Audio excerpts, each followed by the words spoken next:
बिस्मिल्लाहिर्रहमानिर्रहीम। अस्सलामु अलैकुम स्टूडेंट्स। उम्मीद करता हूँ कि आप सब लोग खैरियत से होंगे और खुश होंगे।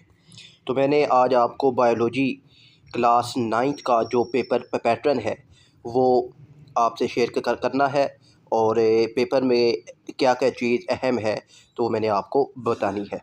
तो बच्चों, सबसे पहले आपके पास ना सेक्शन ए आएगा 12 मार्क्स का, जिसमें आपके पास MCQs होंगे जो हर पेपर में होते हैं। तो अब ये ना MCQs आपने ध्यान से देखना है कि किस किस टॉपिक में से और किस सीक्वेंस से और किस तरह के MCQs आ रहे हैं। तो ये वाले तो टॉपिक आपने अच्छे तरीके से रीड करने हैं, और ये MCQs का जो सलूशन है वो मैं आपको प्रोवाइड कर दूंगा इंशाल्लाह। इसके बाद बेटा जी आपका सब्जेक्टिव पार्ट आएगा, जिसमें सेक्शन बी है, और ये 33 मार्क्स का होगा, और इसमें आपके पास शॉर्ट के क्वेश्चंस होंगे। तो अब ये देखिए, शॉर्ट क्वेश्चंस जो हैं ये सबसे पहले ये वाले जो शॉर्ट क्वेश्चंस हैं ये आपने अच्छे तरीके से याद करने हैं। फिर ये जिस टॉपिक से है उस टॉपिक को आपने अच्छे तरीके से रीड करना है, ठीक है। तो ये 3 मार्क्स का आपके पास एक शॉर्ट के क्वेश्चन होगा, ठीक है ना। 33 मार्क्स के क्वेश्चन होने हैं। तो अब बच्चों ये आप देखिए कि आपके पास ये 11 और 11, ठीक है ना।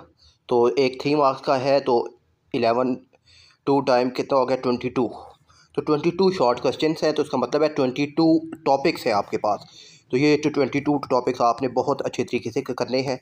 तो बच्चों इसके पास आपके पास है 4 जो है ये लॉन्ग के क्वेश्चंस होंगे, और हर लॉन्ग क्वेश्चन जो है वो 5 मार्क्स का होगा। तो आपने 4 लॉन्ग क्वेश्चन करने होंगे, और ये 4 2 ज़ा 8 अब आपके पास लॉन्ग के क्वेश्चंस मौजूद हैं।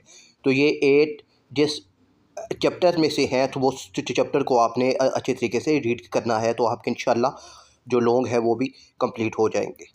तो बाकी इंशाल्लाह अगर इनका सलूशन आपको अगर चाहिए हो, आपको बुक में इनका जवाब नहीं मिल रहा, तो आप मुझे कमेंट्स में बताइएगा। तो कमेंट्स में ही फिर मैं इसका जो जवाब है वो आपको जो है वो शेयर कर दूँगा। तो ये टॉपिक आपने अच्छी तरीके से रीड करने हैं। तो इसका जो MCQ का सलूशन है वो इंशाल्लाह उसकी मैं वीडियो जल्द ही बनाकर आप तक पहुंचा दूँगा। अपना ख्याल रखिएगा। अल्लाह हाफ़िज़।